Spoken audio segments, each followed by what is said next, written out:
Bom, bom dia, bem-vindos ao primeiro de um ciclo de eventos e discussões sobre densidade urbana do Infra 2038. Eu estou aqui com o nosso primeiro debatedor, Lucas Costa, que atua na estruturação de PPPs e concessões na Prefeitura do Rio de Janeiro, e nossa segunda debatedora, Ana Beatriz Monteiro, Transport Lead Specialist no Inter-American Development Bank. Eu sou Breno Zaban e estou aqui com o meu co-moderador, Frederico Turola, sócio da Pesco Economics. Agradeço a participação dos presentes, agradeço o interesse do público, comunico que quaisquer perguntas, comentários de interesse podem ser feitos no chat, que serão trazidos para a discussão.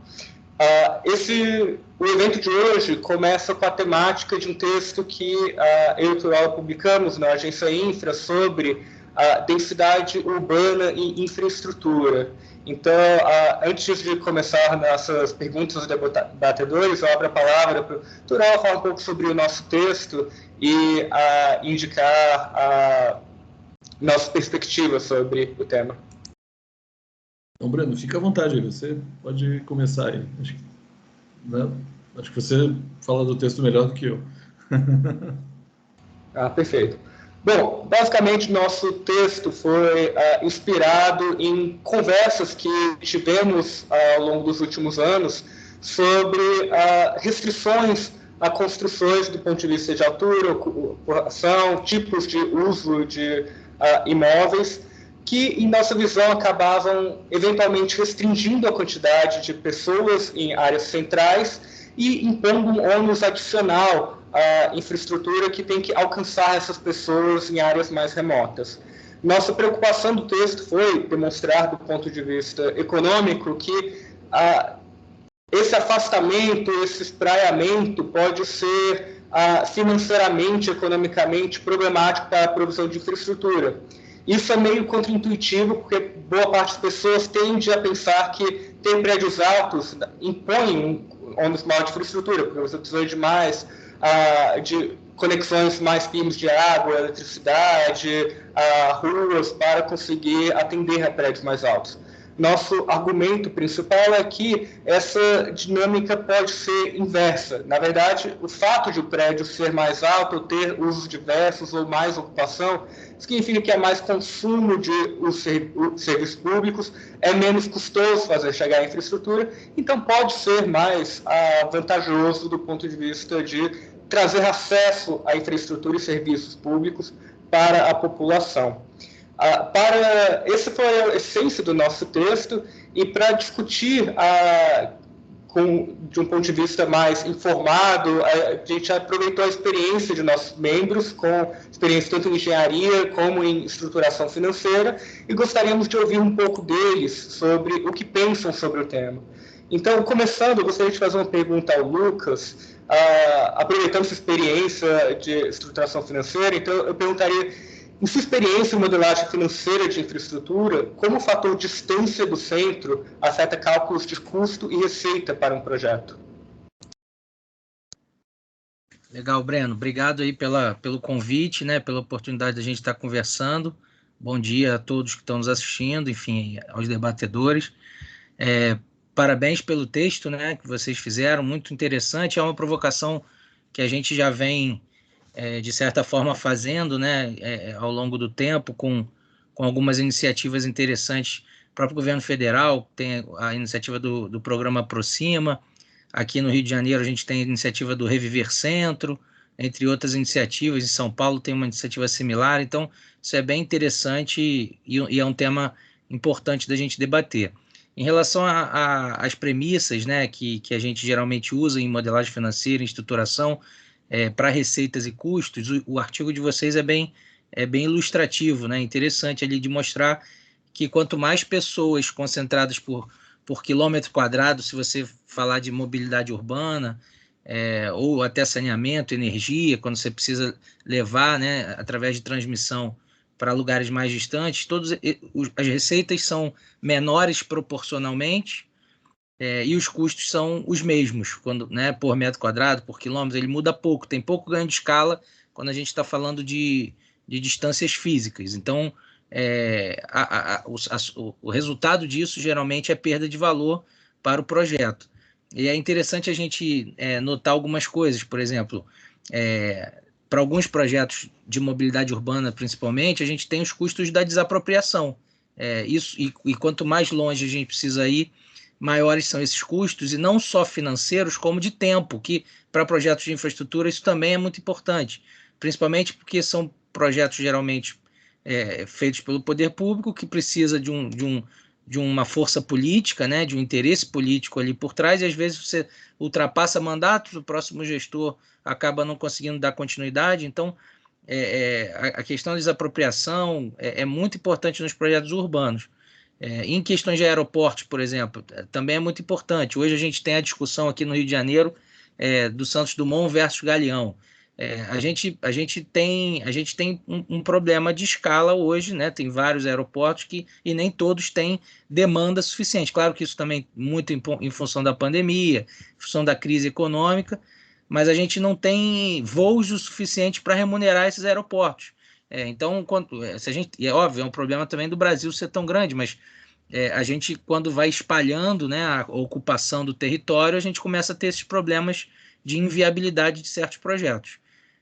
Então, em termos de estruturação, acho que são esses pontos que talvez em adição ao texto de vocês, que já é bem claro em relação à proporção receita-custo, eu teria esses pontos a adicionar. A questão da desapropriação, que traz custo e também perda de tempo para os projetos, pelas discussões legais, etc. E a questão, por exemplo, dos aeroportos, que a gente está vendo na pele aí problemas de que alguns, muito em função da modelagem da concessão também, mas eles têm problema de viabilidade porque não tem voos o suficiente para aquela escala de investimento. Nossa, excelentes pontos, Lucas. A gente nem tinha pensado em explorar esse aspecto da desapropriação. Realmente é algo que a gente vai considerar incluir nos próximos textos, discussões que fizermos sobre esse tema. E é interessante ter essa perspectiva financeira, e para nós também é interessante ter a perspectiva de engenharia, viabilidade de um projeto do ponto de vista não só financeiro, como também técnico. E para isso é muito bom poder contar com a Ana. E, Ana, o que eu te perguntaria, em sua experiência com engenharia e estruturação financeira de projetos de infraestrutura, quais são os desafios em construir mais alto no centro em comparação com construir mais baixo longe do centro? Obrigada, Breno, Fred, aí também pelo convite ao Infra, né? Muito bom estar aqui, né, com vocês. Eu acho que o paper é uma contribuição bem interessante, né? E o que eu até ia sugerir, não sei se todo mundo já leu o paper, para quem não leu, Breno ou Fred, se vocês puderem colar no chat aí da reunião, porque quem não teve vai saber o que a gente está falando, só uma sugestão. E quando você estava falando, eu penso que tem duas questões aí. Você falou, construir mais alto no centro, não, mais alto e no centro. São duas coisas, e mais baixo e mais baixo. Então, tem uma coisa, primeiro, que é assim, né? Por que a gente quer adensar? Por que é importante ou não adensar? É a gente pensar em aproximar pessoas de produtos e serviços, né? Então, por que todo mundo quer ir morar no centro, muitas vezes? Porque onde tem os empregos, onde tem as melhores escolas, onde tem os melhores hospitais, os melhores serviços. Então, essa é um ponto interessante de você adensar. Nós, aqui, por exemplo, quando a gente está no banco, a gente sempre pensa em desenvolvimento social, inclusivo e sustentável. Então, assim, você vai adensar, mas você não pode excluir as pessoas. Então, você também tem que pensar em acomodar um perfil de diferentes faixas de renda, né, e tudo. Então, esse que eu acho que é um ponto quando a gente fala em adensamento.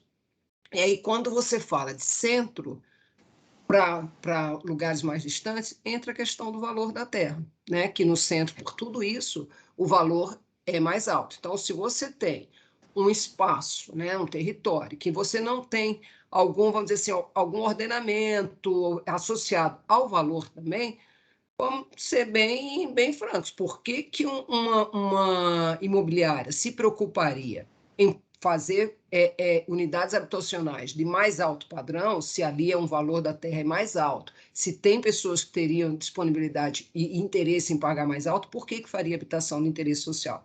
Por isso que tem que ter algum tipo, eu não gosto de falar regulação assim, ainda mais com advogado, sabe assim, porque mas algum tipo, que eu estou chamando de ordenamento, para poder ter esses incentivos para você ter uso misto, para você ter atividades, diferentes perfis habitacionais, para você poder realmente adensar não só as pessoas e os serviços. Esse que eu acho que é um desafio muito importante associado ao valor da terra, né? Então, é o uso que você dá para aquilo ali que seja realmente visto como é valor para a sociedade, e não específico para o dono daquela quadra, como vocês mencionam, né, no paper. Então, isso eu acho que é um desafio bem importante. Outras coisas, quando você fala assim do ponto de vista de engenharia e tudo mais, quando você tem essas obras mais complexas também, o impacto que elas trazem no trânsito, né, na mobilidade durante a sua construção.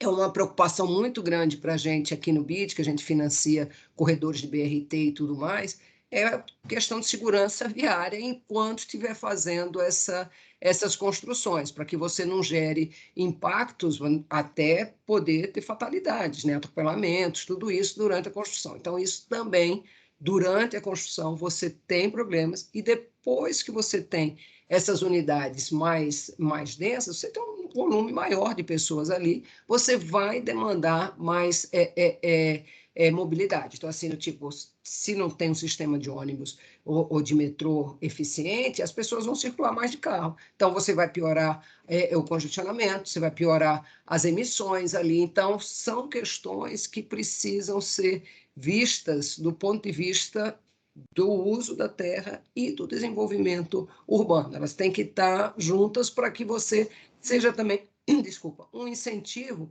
para aumentar a produtividade das pessoas, né? Você poder ir a pé para o trabalho, espetáculo, né? Ir a pé para a escola, para as crianças, dar independência, tem uma série de benefícios que a gente pode pensar quando você começa a ter mais autonomia e menos dependência de um transporte, né? Tá? Então, eu paro por aqui para a gente não se alongar, para a gente ainda ter lá no final, eu sei que tem outras perguntas, ter tempo de conversar no final também. Obrigada.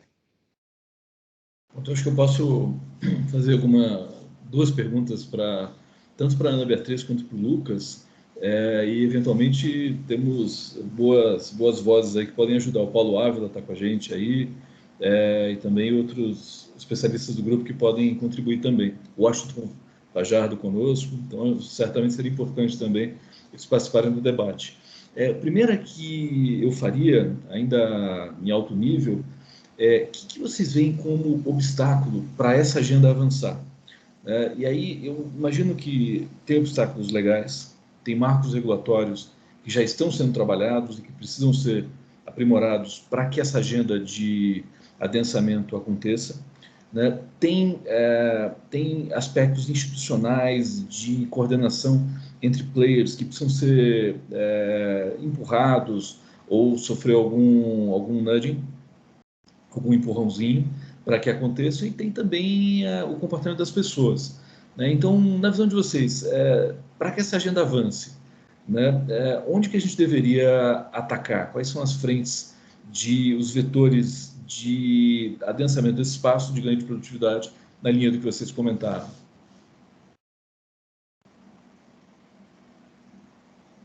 Lucas, quer começar? Pode ser. Eu tenho alguns pontos aqui interessantes sobre essas dificuldades que a gente vê na prática aqui. Por exemplo, as dificuldades do plano diretor, né? O plano diretor eu acho que é muito importante para esse tipo de discussão.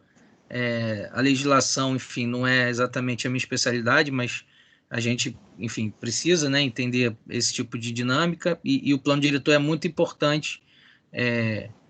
E às vezes ele pode ajudar muito, como ele pode atrapalhar bastante nesse tipo de desenvolvimento. E aí, por exemplo, de novo aqui no Rio, a gente tem um exemplo de que a gente está na discussão agora, né? O plano diretor está em elaboração, o prazo terminou dos 10 anos e ele está em discussão para ser aprovado enfim, a sua atualização. E aí ele ainda bem, né? Quem está guiando essa discussão é o Fajardo, que até está aqui, e ele tem justamente essa preocupação de adensar as áreas que tem já infraestrutura. E aí, quando a gente fala de infraestrutura, não só transporte, mas hospitais, escolas, segurança, iluminação pública, né, toda a infraestrutura necessária para aquele bairro, para aquela localidade que tenha oferta de serviços públicos. A gente já tem em algumas áreas da cidade essa infraestrutura e não tem o adensamento talvez necessário, enquanto que existe uma lógica, né? E aí outro problema que eu apresento é a lógica do mercado imobiliário. Existe uma lógica de construção nova, né, em terrenos que estejam disponíveis, baratos, eventualmente que tenham um metro quadrado mais vantajoso. Então existe, né, uma pressão para construção em áreas já valorizadas, enquanto que ainda que do zero e havendo um crescimento aqui no Rio de Janeiro, por exemplo, a gente tem a área da Barra da Tijuca, né, que é uma área de grande expansão urbana, que não tem toda a infraestrutura que às vezes a própria Zona Norte já tem, e a Zona Sul, o centro, e aí o centro especificamente é uma área que o plano diretor e a legislação do Reviver Centro vem trazendo uma grande novidade, né, que é o incentivo ao retrofit. E aí é um outro problema que a gente tem que enfrentar, que é a tecnologia para o retrofit e os custos atrelados a isso. Apesar de a gente ter avançado bastante, né, ainda assim existe um desafio de viabilidade para o retrofit, né? E aí um outro problema grande que eu vejo é a questão fundiária, a questão de propriedades de terrenos e de bens públicos, né? Que no Rio de Janeiro, de novo, é um problema enorme que a gente tem, talvez por ser capital, né? Estado da Guanabara, todo esse histórico. A gente tem centenas de imóveis bem localizados, no sentido de centrais, no centro da cidade, ou na Zona Norte, enfim, Zona Sul, que são imóveis que poderiam trazer um adensamento e que estão abandonados por questões legais, desafios jurídicos, etc. Então, esses problemas eu acho que eu identificaria. Talvez algum outro é a questão os programas de habitação que a gente tem visto. Por exemplo, Minha Casa Minha Vida, né? Ele usa uma lógica do mercado imobiliário e aí ele também acabou, né, distanciando bastante a ocupação de solo, trazendo necessidade de novos investimentos em infraestrutura. E aí a Ana falou do BRT, eu dou um exemplo aqui. A gente teve que fazer uma extensão de BRT tão grande que são são mais de 100 estações, só que são estações que são, né, depredadas, porque não tem um adensamento tão grande, são áreas pouco movimentadas da cidade. E aí acaba que o custo de manter essas estações, de fazer a limpeza, de fazer a operação, de fazer a manutenção, de fazer a segurança, acaba sendo muito maior. Então, mais um problema que a gente tem em relação à viabilidade financeira também desses projetos. Então, acho que, enfim, seriam esses os pontos.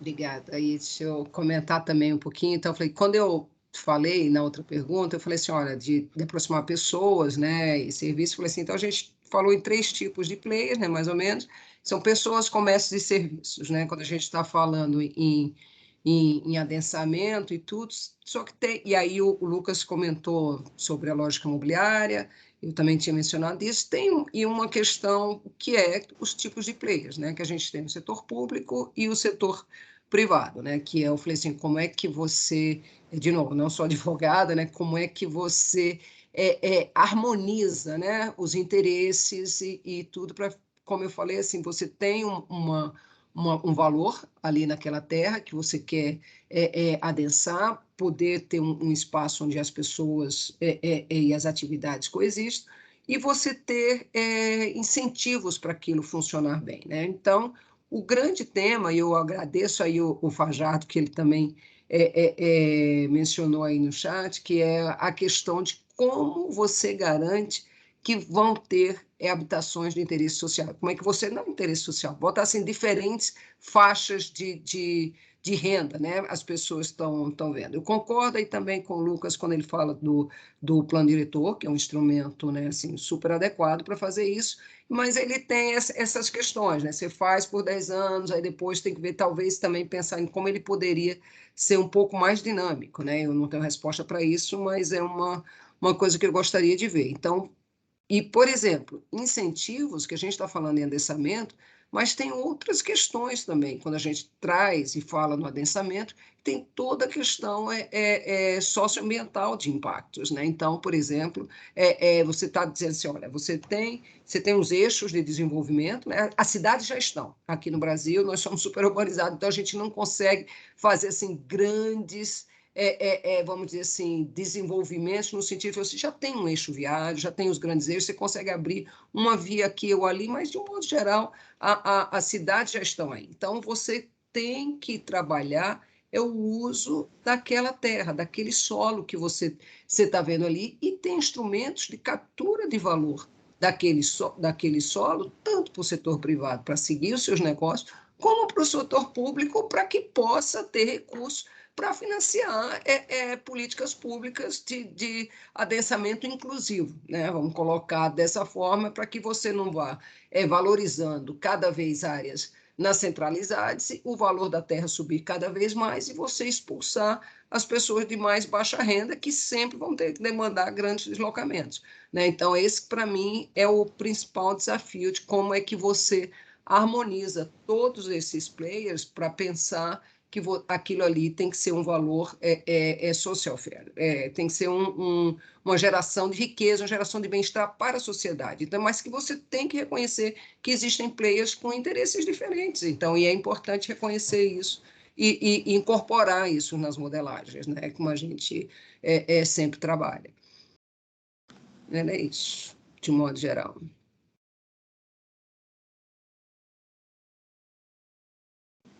Breno, quer dar sequência? Bom, gente, muito obrigado pelas contribuições trazidas. Eu queria, nesse momento, avisar a todos os participantes que nós liberamos microfones, câmeras. Nós adoraríamos poder ouvir também dos participantes, a ideia é que seja um debate. Nós contamos aqui com o secretário Washington Fajato. Se você tiver interesse e disposição em dar sua perspectiva sobre esses pontos e outros, adoraríamos ouvi-lo. Mesmo digo ao Paulo Ávila, trabalha com este tema no âmbito do governo federal, e obviamente a todos os outros nossos convidados, membros do Infra 2038. A grande vantagem, o grande ativo do Infra 2038 é uma rede extremamente qualificada de profissionais de alto nível. Então, poder tê-los aqui é uma honra e seria realmente valioso poder ouvir a perspectiva de vocês. Caso queiram que eu dê a palavra, podem só levantar a mão ou comentar no chat. Seria muito bem-vinda a contribuição de vocês. Enquanto isso, eu queria aproveitar e levantar outra questão que eu gostaria de ouvir nossos palestrantes. Basicamente, a gente está falando sobre onde nós gostaríamos de chegar, quais são os princípios, os problemas, os obstáculos que estamos vendo. E eu acho que quando nós fazemos esse debate, sempre é bom a gente ter o caso concreto que funcionou, que não funcionou, que acaba sendo aquela historinha que as pessoas lembram com frequência. Então, seria interessante ouvir de vocês o que vocês pensam que é uma boa ou má prática relacionada à densidade urbana que vale a pena destacar, comentar aqui. Eu abriria a primeira palavra para o Lucas. Você teria um exemplo, uma ideia de comentar? Legal. Acho que até como eu já falei algumas vezes aqui, eu acho que como um exemplo, talvez, de insucesso, ou pelo menos que mostrou problemas nessa seara, eu apontaria o Minha Casa Minha Vida, principalmente aqui no Rio de Janeiro. A gente teve, de fato, um distanciamento do centro dessas pessoas, trazendo necessidade de novos investimentos em infraestrutura, problemas de falta de saneamento, etc. E como boa prática, sem querer puxar a sardinha aqui para o Rio, para o Fajardo, eu acho que o Reviver Centro é uma política inovadora e muito inteligente. Ele pode, e aí seria interessante se ele pudesse falar sobre isso, acho que é importante, ele tem muito mais propriedade do que eu, mas em resumo é um programa que premia aqueles investidores, enfim, incorporadores e etc., que construam unidades habitacionais no centro da cidade, que é aqui no Rio de Janeiro especificamente, como quase todos os centros, né? Ele é muito voltado para a parte comercial, acaba funcionando ali de 8 às 18, tendo uma possibilidade de ser explorado no resto do dia, com pessoas morando, construções já prontas, infraestrutura já pronta. Então é um programa muito inteligente, acho que é uma lógica que a gente também já tem visto em outros lugares, e eu acho que é um programa que já está dando certo inicialmente, com várias, já acho que, se eu não me engano, já tem 1.500 unidades aí sob licenciamento, etc. Então é um programa que tem dado certo, acho que eu apontaria a esse. Bacana, obrigado. Ana? Eu queria comentar um pouco o caso de Curitiba, né? Que é assim, comentar lá tem casos de sucesso e insucesso, porque, como eu falei, nossas cidades já estão. Curitiba é uma cidade que foi planejada, então você tinha os eixos e aí o adensamento foi pensado para se dar dos eixos de transportes para as áreas mais distantes, de maneira que as pessoas se mantivessem próximas, né, do sistema de transporte coletivo.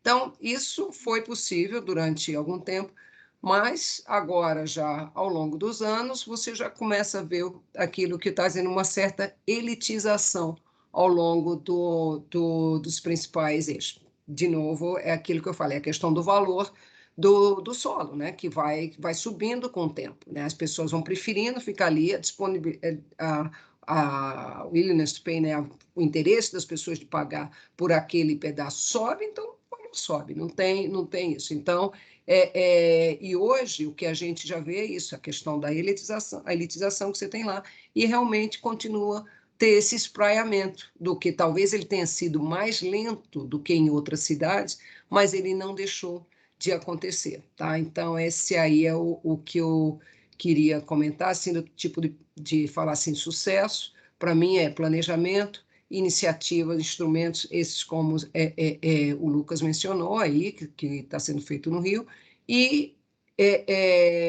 mas mesmo com planejamento, de novo, não pode ser uma coisa estática, você tem que estar revisando de tempos em tempos e vendo o impacto daquilo que está acontecendo.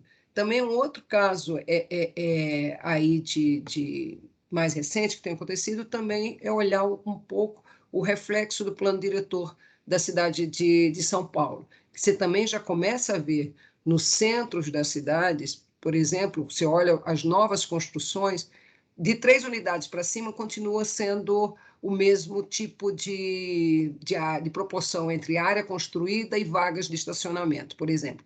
Mas 2 e uma unidade habitacional, por exemplo, já não tem mais vaga em garagem no prédio. Então, assim, realmente, as pessoas tendo essa mudança de comportamento, se dispondo a ir morar num prédio novo, que você tenha, onde você não vai ter lugar para guardar o seu automóvel, se você tiver. Então, você já começa a ver, ou são pessoas que estão dispostas a viver sem carro, né? Ou vão ter um relacionamento com o carro que talvez ela não use todos os dias, já você começa a perceber uma mudança de comportamento. Mas, de novo, tem normativas previstas no plano diretor, que incentiva essa mudança de comportamento. É isso. Obrigada. Muito bom. Talvez agora seja a hora de os convidados participarem um pouco. Temos o grupo de convidados aqui também é de alto nível, então a gente podia beber da experiência deles, né? Eu vi que o Fajardo colocou aqui no chat, né, uma questão importante, né? Ele falou de não confundir verticalização com adensamento, né? Fajardo, quer comentar sobre isso? Acho que seria legal se tiver esse ponto que você levantou aí, seria muito bom para o debate também. Eu posso falar rapidamente, vocês me escutam? Muito bem. Então, primeiro, parabéns aí pelo debate. Acho que esse é um debate... O debate sobre adensamento ele é fundamental. Adensamento tem um componente ambiental, social, muito, muito positivo, sem contar os aspectos econômicos. É muito importante que a gente possa desmontar os medos sobre processos de adensamento. Entretanto, ele não é mágico, ele tem fragilidades, especialmente como assegurar que faixas de renda diversas possam estar incluídos nesse processo, como já foi comentado por vocês. Eu acho que nesse sentido, e foi o comentário que eu fiz, acho que e aí peço licença para ser um pouco chato nesse aspecto, mas um lote é uma parcela de solo muito, muito regulada. Você tem recuos frontais, afastamentos laterais, taxas de ocupação. Então, essa grande incidência, vamos chamar assim, de micro-regulações em cima de lotes de diferentes proporções, mas especialmente os lotes médios, que estão muitas vezes associados à malha de transporte urbano. E é o caso do Rio de Janeiro, que você tem uma estrutura de lote proletário associada a uma fantástica infraestrutura de transporte de alta capacidade. Então, permitir com que esse lote proletário possa se converter numa lógica de adensamento significa permitir remembramentos de uma maneira mais fácil.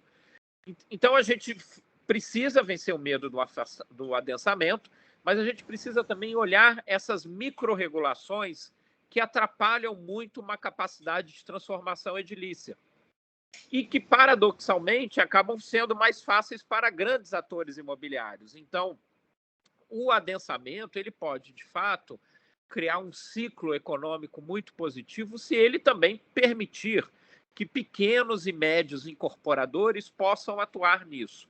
Isso não é estranho, a nossa história teve muito disso. Todo o crescimento das cidades brasileiras entre os anos 30 e 40, até a lei do inquilinato, infelizmente, parou isso. Mas é um adensamento promovido por pequenos incorporadores, né? O famoso predinho para renda que era feito, que se fazia em todas as cidades brasileiras. Então, é possível resgatar isso. Agora, é necessário que a gente entre também nessas micro-regulações, que elas são excessivas em muitos casos. E ainda existe um pensamento, uma ideia, por exemplo, de que nós devemos sempre ampliar as ruas, porque em algum momento vai passar mais um carro. Então, isso é muito comum também. O ponto que eu quero chegar é que as regulações elas acabam expressando um valor cultural de outra época. Então, nós temos regulações que visam ainda a produção de caixas de rua muito largas, em detrimento, por exemplo, do espaço público e do lugar do pedestre. Então, é necessário que a gente possa olhar esses fenômenos um pouco culturais e, de fato, eu não vou sugerir uma desregulamentação, mas uma regulamentação mais coerente com as nossas necessidades ambientais de hoje. Tá? Agora, o ponto central, aí é o ponto que eu queria trazer, é muito difícil, mesmo eu acho que temos no plano diretor do Rio várias inovações nesse sentido, e com muita preocupação com que esse solo possa assumir um compromisso de produção habitacional mais inclusivo. Agora, e essa é uma pergunta, então, que eu faço para vocês, que a gente, entretanto, não tem um cenário nacional, a gente não tem uma política nacional nessa direção. A gente não tem uma política estadual nessa direção. Nós precisaríamos inaugurar no Brasil programas de locação social em escala, especialmente para as áreas centrais bem infraestruturadas. A grande fragilidade de programas de locação social são as garantias, né? Quem vai garantir um município para que ele possa operar uma locação social em larga escala? Então, dentro do programa do Reviver Centro, nós estamos estudando hoje um programa piloto de locação social da ordem de 600 unidades. Isso é expressivo, entretanto é pouco, isso não corresponde à escala da demanda. Ocorre que enfrentar essa escala significa uma necessidade de integração com outras políticas, especialmente ter uma sinalização de Brasília de que isso é importante, e você ter, por exemplo, da mesma maneira, lógicas, né, estruturas financeiras metropolitanas que também possam ajudar os municípios a atuar dessa maneira.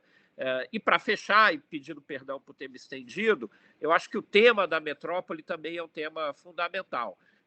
Os planos diretores, eles ficam contidos nas abstrações de uma divisa de municípios, né, de limite entre municípios, mas a população de Nova Iguaçu, de Duque de Caxias, ela vem trabalhar no Rio e também a população do Rio também faz negócios na Baixada. Então, acho que é necessário que a gente também possa ter visões de adensamento e de uso da infraestrutura em escala metropolitana. Eu gosto de dizer, Lucas, que para fazer uma reunião de transporte na região metropolitana do Rio, você tem que fazer um agendamento com 19 secretários. Se nós imaginarmos que cada secretário tem ainda uma legenda política ou partidária diferente, então a simples reunião de 19 secretários pode se converter num exercício de diplomacia infernal. Então é necessário que a gente também possa ter um pensamento sobre autoridades metropolitanas que possam dar eficiência para essa infraestrutura.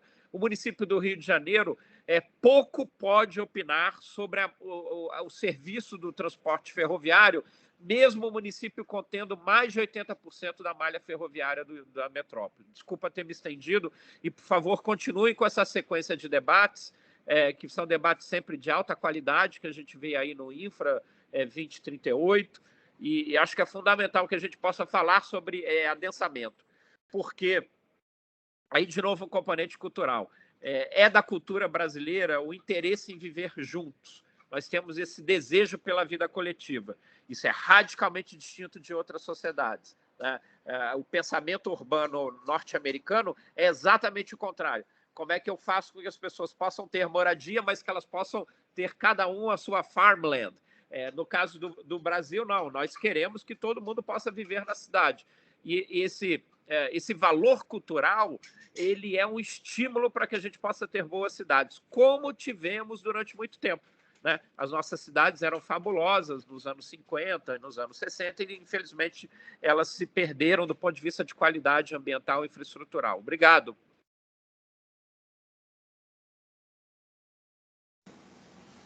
Excelente, Washington. Obrigado pela contribuição. O Paulo Ávila está com a mão levantada aqui. Outra perspectiva, né, agora do Rio a Brasília.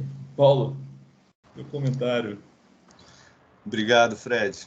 Não, essas discussões, elas são muito interessantes, assim, e muito oportunas, né? Percebe que o que a gente está discutindo aqui, assim, o primeiro pretexto foi a densidade, mas o que a gente está realmente debatendo agora é regulação urbana. Quer dizer, a regulação, ela tem uma série de implicações, né, para o desenvolvimento da cidade, e que ela pode realmente trazer muita disfuncionalidade para esse funcionamento, né?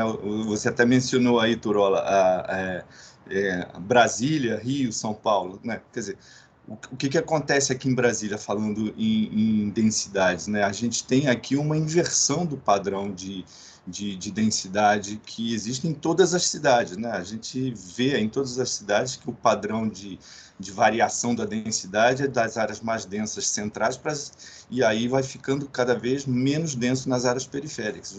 Brasília, devido à regulação, plano piloto, essa coisa toda, você inverte esse padrão, né? Então, você tem densidades muito maiores nas áreas, vamos dizer assim, nas cidades satélites, né? Que a gente tem aqui um padrão de organização territorial baseado num centro que foi tombado, e você tem ali um padrão de baixa densidade e as cidades satélites para absorver todo o crescimento da cidade. Então, aqui Brasília, que tem hoje aí, está beirando aí, eu acho, o plano piloto, ainda não olhei os dados certinho, mas você tem aí 3 milhões de habitantes. Você tem aqui uma distância média para o centro perto de 10 quilômetros, que é um padrão que você só enxerga em áreas metropolitanas, né? Você tem a distância média do habitante daquela área, né? Então, Brasília é realmente um caso a ser estudado em comparação com os outros. E aí você tem todo um custo associado na provisão de infraestruturas, né? Você tem aí um transporte público que é difícil, né? Você tem que trazer pessoas lá do centro, das áreas periféricas, muitas pessoas, não sei quantos milhões, para uma área que é de baixa densidade. Então, os percursos são muito longos, você não tem aquele pinga-pinga, e por aí vai. Questões também ligadas a saneamento e etc. Mas eu queria trazer aqui 2 pontos, inclusive um deles que o Fajardo trouxe também, que é essa questão de verticalização, nem sempre ela está associada ao adensamento, né? Então, você tem, obviamente, aí 2 pontos. Obviamente, se você tem um edifício com muitas unidades, né? A gente tem exemplos em São Paulo, no Rio, né? Famosos, né? Como é que é? No Rio de Janeiro era como é o nome daquela rua lá de Copacabana? Barata Ribeiro. Isso, Barata Ribeiro, famosíssimo, né? O Barata Ribeiro 200, né? Você teve em São Paulo, São Vito, você tem o Maleta e por aí vai. O que acontece? O que eu quero dizer é que as densidades, elas são, ela traz realmente retornos crescentes, mas até determinado ponto, né? Tanto para as infraestruturas como também para toda a cidade. É como se fosse uma curva em U. A partir de um momento em que você tem muita densidade, você começa a ter deseconomias, né? Você começa a ter muito congestionamento, poluição, aumenta a criminalidade e por aí vai. Então, são coisas que têm que ser consideradas dentro do planejamento urbano, né, para justamente trazer aquela maior eficiência dos recursos para a gente organizar a cidade. E existem, né, incentivos e instrumentos que você pode trabalhar para conseguir esse adensamento, né, e, obviamente, monitorando os resultados para você fazer eventuais consertos de rota, né? Você tem aí, o próprio Fajardo falou desses microlotes, né? Você pode permitir que o plano diretor faça o remembramento desses lotes e aumente o potencial construtivo, né? Nas áreas que você tem já com alguma regulação, lotes que permitam grandes construções, você também trabalhar com bônus de densidade, a partir de construção de habitações de interesse social, você fazer um mix ali de renda, fazer um mix também de atividades, tudo isso para garantir, inclusive, uma vitalidade, né, dessas áreas, porque a gente sabe que aquelas áreas que você tem uma maior atratividade, você acaba tendo a atração daquele que tem mais disposição a pagar por aquilo. Por isso que, de certa forma, o padrão de uso do solo é de áreas comerciais e de escritórios mais aglomerados no centro e, a partir de algum momento, você tem ali uma maior produção habitacional. Mas você pode, com esses instrumentos, né, o próprio Reviver Centro que está trabalhando isso, né, de você trazer pessoas para essas áreas, né, e você ter ali, inclusive, manter as áreas com vida, né, durante o dia e durante a noite, né, que isso é muito salutar, né, para o modo de vida urbano. E assim, só para finalizar, né, eu acho que essas discussões elas são muito pertinentes, porque a regulação que é feita hoje nas cidades, elas não vêm do nada, né? Elas vêm da ideia das pessoas, né? E a ideia das pessoas, de certa forma, são formadas nas universidades. Então, a gente está falando aí de um monte de coisa, né? É um problema muito complexo. Então, a visão que os futuros planejadores da cidade estão adquirindo nas universidades ainda está muito defasada, né? Ainda está dentro de uma cabeça que você tem que separar usos, que você tem que separar atividades, você não pode permitir... Distritos, né, Paulo? Você ainda tem isso, ainda tem essas coisas, né? Você tem que combater, né? Vamos botar entre as combater a especulação imobiliária. Quer dizer, a gente tem que justamente aproveitar que tem players dispostos a investir em construções, em provisão habitacional e trabalhar junto, né? Trabalhar junto com os incentivos corretos que a legislação vai dar. Se você coloca restrições em cima de restrições, você começa a ter justamente essas distorções em relação principalmente ao valor da terra. E se você tem esse valor da terra muito alto, qualquer construção que você vai fazer em cima, o cara que vai entrar, ele tem que ter ali bala na agulha para pagar aquele pedaço, cota parte dele dentro desse solo, que já é caro para caramba, né? Eu fico imaginando aqui em Brasília, quanto é que está o Breno, que veio da Terra Cap há um tempo atrás, ele pode dizer uma projeção aqui em Brasília, no Noroeste, ou das áreas que ainda restam no plano piloto, quanto que custaria? Quanto que custaria uma projeção dessa? Você divide ali para se você fosse fazer um prédio cheio de kitnet, quanto que custaria essa kitnet? Cara pra caramba. Então, realmente, você tem que ter aí um mix também de balançar ofertas nas áreas mais atrativas, e você também dá vazão para o crescimento da cidade. Né? Assim, eu vou falando e vou lembrando de algumas questões assim interessantes. Um economista de Harvard que trabalha muito essa questão de urbanismo, de desenvolvimento urbano, ele alertou para 2 pontos. Primeiro, aquela questão de você fazer cidades muito compactas. Você fazer cidades muito compactas, você permite muito adensamento e tudo, mas você, em algum ponto, vai restringir a oferta. Você vai restringir a oferta e você vai ter aí preços muito altos do solo e também das unidades produzidas. Você tem que fazer um balanço também entre essas cidades compactas e você oferecer ofertas também que permitam a cidade crescer, mas a cidade crescer de uma forma salutar.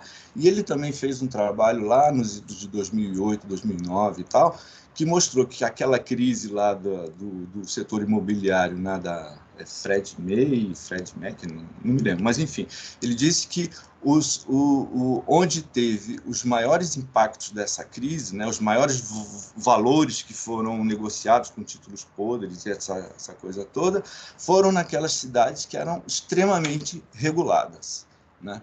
Naquelas cidades que você não tinha uma regulação muito forte, você não teve um impacto tão grande em relação à crise de 2008. Enfim, eu acho só para ilustrar um pouco a discussão e trazer alguns outros pontos também. Valeu, gente. Obrigado e parabéns aí pela iniciativa, e nos próximos eu estou dentro. Pode contar comigo.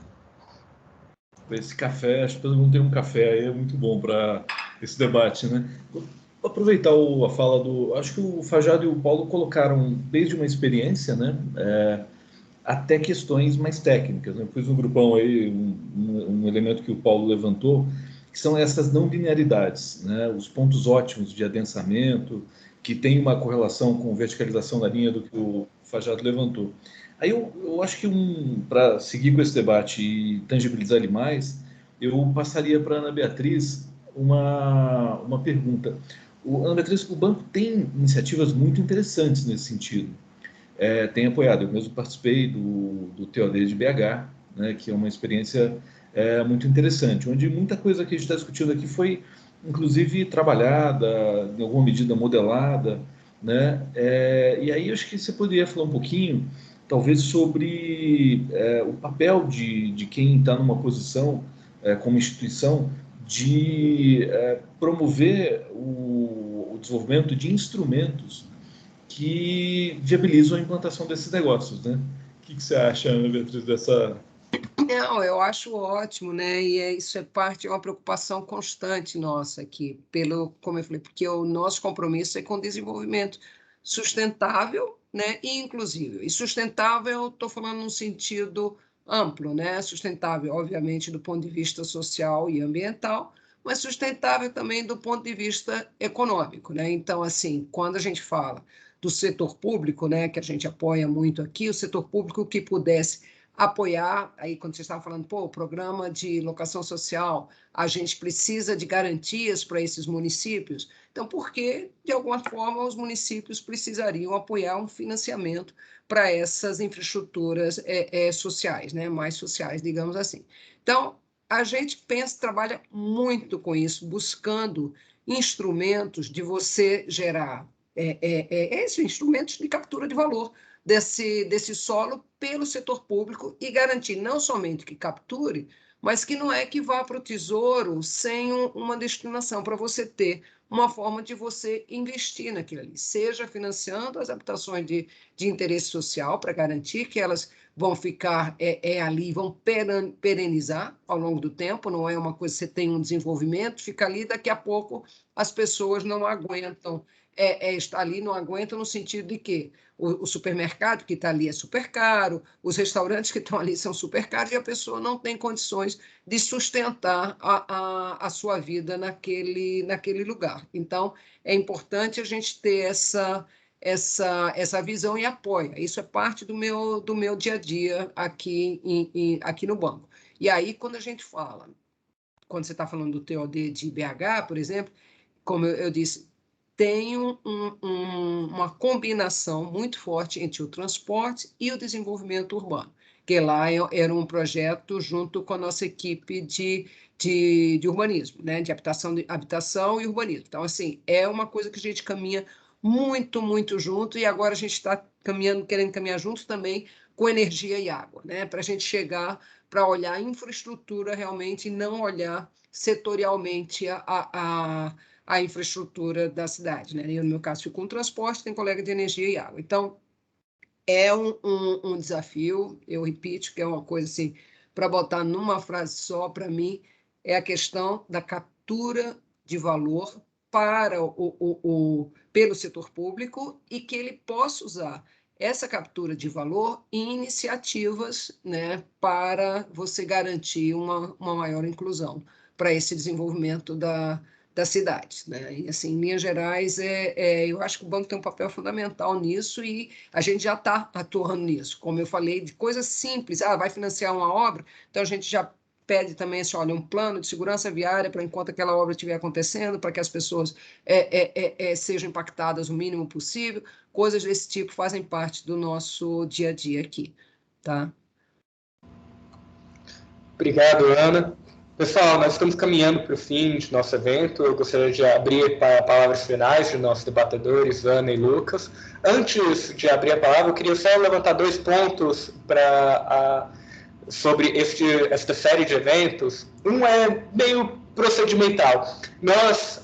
A ideia desse evento 8 da manhã é que comece um ciclo, todo mês tenhamos um desses, e agora estamos testando o formato. Então, nós tentamos agora, 8 da manhã, online, para tentar ter gente de cidades diferentes. Então, só entre os debatedores temos gente de São Paulo, Rio e Brasília. E a gente pensou que esse horário funcionaria também considerando que quase todos os profissionais do IFRA 2022, todos são de alto nível, ocupados, nós pensamos que esse horário talvez funcionaria dentro da agenda deles. Então, se vocês tiverem feedback, tanto sobre horário, formato, sugestões como a gente pode deixar mais dinâmico, mais interessante, por favor, entre em contato com a gente, comigo, Turola, com outras pessoas do IFRA 2038, seria um prazer poder aprimorar o formato para deixá-lo mais interessante ao público. E do ponto de vista do mérito específico do tema de densidade, esse é o primeiro de uma série de 5 eventos que queremos fazer.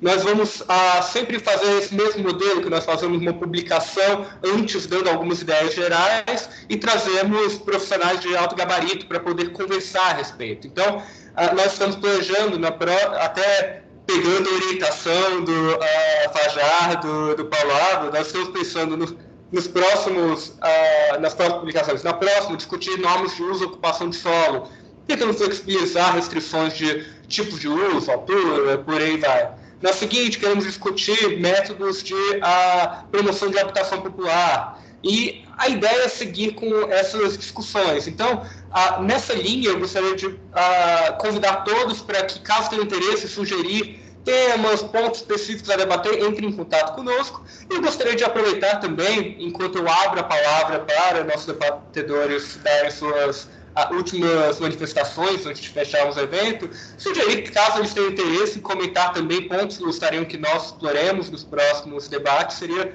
bastante valioso. Então, com isso, eu abro a palavra para a Ana, caso queira dar palavras finais.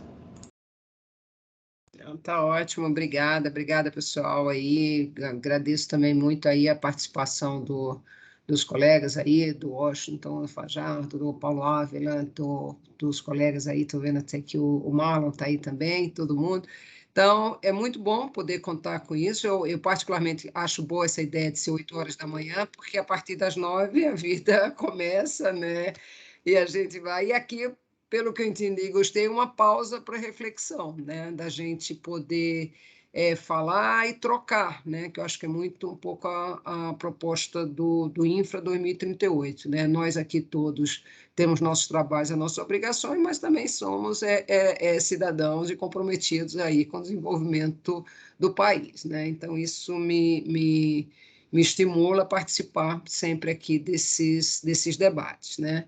E o que eu queria comentar, até reforçar um pouco aí na pergunta do Fred, é de reiterar o compromisso do banco, né, em promover essas ações aí que permitam um desenvolvimento social, econômico e ambiental que seja inclusivo. Né? Então, também estamos abertos para quem quiser conversar, tiver ideias, questionamentos, fico aí à disposição para conversar, né? Porque isso aqui hoje é só um minutinho, mas a ideia, eu entendo que desses diálogos é a gente ter um contato perene aí, aberto, né? Contínuo e vem, não apenas nesses eventos, mas se em algum momento alguém quiser comentar alguma coisa, estou à disposição. Agradeço bastante pelo convite. Tá bom? Obrigado, Ana. Lucas? Legal, gente. Parabéns pelo artigo, novamente, pelo evento. Obrigado pelo convite. Acho que foi excelente. E aí, respondendo a sua pergunta, a questão do horário, acho que funciona bem. Para algumas pessoas pode funcionar como um podcast indo para o trabalho.